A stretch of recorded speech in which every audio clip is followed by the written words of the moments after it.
তো বন্ধুগণ, আজকে একটা বিশাল একটা ভিডিও নিয়ে এসেছি। তার কারণ হচ্ছে ঘোষের ছেলে মানে হচ্ছে ব্র্যান্ড। তার কারণ আমি বলবো।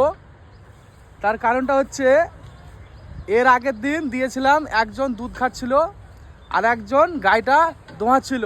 তো আজকে তারা দুজন কি করছে দেখাচ্ছি। এই যে হচ্ছে গাই দোহাচ্ছিল এই ব্যক্তি, এই টায়ারটা লাগালো, টায়ারটা লিক হয়ে গেছিলো। আমরা এখন চাষ করতে যাব, আর যে মানে চাষটা করবে তাকে দেখাচ্ছি।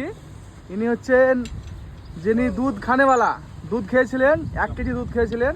তো তাকে জিজ্ঞেস করব যে আজকে এই ট্রাক্টর নিয়ে বার হয়েছো কি উদ্দেশ্যে? এই মাঠে চাষ দেবো গা কুড়মি ফেলার জন্য। তো 2-2.5 বিঘা কুড়মি ফেলবে ওই ছেলেটাই। হ্যাঁ, তো আর জমি চাষ করার জন্য এখন আমরা বার হব। মানে ব্যাপারটা হচ্ছে গরুর খাবার হচ্ছে চাষ, মানে জব ঘাস ফেলার জন্য হ্যাঁ, এখন চাষ করতে বার হবে। এই ট্রাক্টরকে তুমি আগে তো চালিয়েছো না এই আজকে মানে প্রথম? না, আগেও চালিয়েছি, তো অতটা চালাইনি আগে। হ্যাঁ। তবে আজকে আবার বহুদিন পর চাপলাম, দেখা যাক কেমন দিতে পারি চাষগুলো। কত বছর আগে তুমি ট্রাক্টর চালিয়েছো? ওই 2 থেকে 3 বছর আগে চালিয়েছি। 2 থেকে 3 বছর আগে চালিয়েছো। আর আজকে আবার 2-3 বছর পর আবার চাপলাম, দেখা যাক কিরম পারি। ঘরের ট্রাক্টর, কোনো অসুবিধা নাই, টাইম লাগলো কোনো ব্যাপার নেই। এই হয়েছিল মানে পাংচার হয়ে গেছিলো ধান আনতে গিয়ে।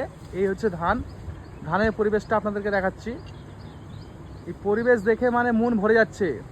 বাহাদুরপুর মানে গ্রামটা একটা ব্র্যান্ড গ্রাম, সেটা আপনারা সবাই জানেন। পরিবেশটা দেখুন, এই ট্রাক্টরের এইটা খোলা হবে ডালাটা, দিয়ে আমরা চাষ করতে বার হব। আর এই যে লাগাচ্ছে, টায়ারটা পাংচার হয়ে গেছিল নাকি রোহিত? হ্যাঁ, টায়ারটা পাংচার হয়ে গিয়েছিল। কি করে পাংচার হলো? ধান আনতে গিয়েছিলাম, হ্যাঁ রাতের মধ্যে ধান লোডিং ছিল, যতটা জানা ছিল না, হ্যাঁ। তাই জন্য রাতে সকালে এসে দেখছি পাংচার হয়ে গেছে।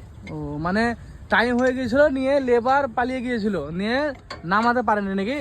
হ্যাঁ, তার জন্য লোডে ছিল, লোডে থাকার কারণে টায়ারটা পাংচার হয়ে গেছে। কিন্তু লোডে থাকার কারণে পাংচার হওয়ার কথা নয়, যেহেতু এটা আগার চাকা। তো যাই হোক, এখন বাচ্চা ছেলেগুলো হয়তো বোধহয় মানে পাংচার করে দিয়েছে না কি ব্যাপার কে জানি। তো এই ভাইগুলো আছে সব দেখছে, মানে লাগানো। এই একজন আছে। আপনি কিছু বলবেন দাদা? কিছু বলেন না? তো এই হচ্ছে আমাদের পরিবেশ, আমি দেখাচ্ছি। এটা হচ্ছে খামার, এটা আমার দাদুর খামার। খামারটা দেখুন। আর এই হচ্ছে ধানের প্লেসটা। এই একটা শিব মন্দির আছে, এটা আগের ভিডিওতে আমি দিয়েছি, আপনারা দেখেছেন অবশ্যই। খুব সুন্দর পরিবেশের মধ্যে আমরা এখন আছি। তো চলো চাষ করতে যাব, গোটা ভিডিও তোমাদের সাথে আমি শেয়ার করব, তো দেখতে পাবে। চলো।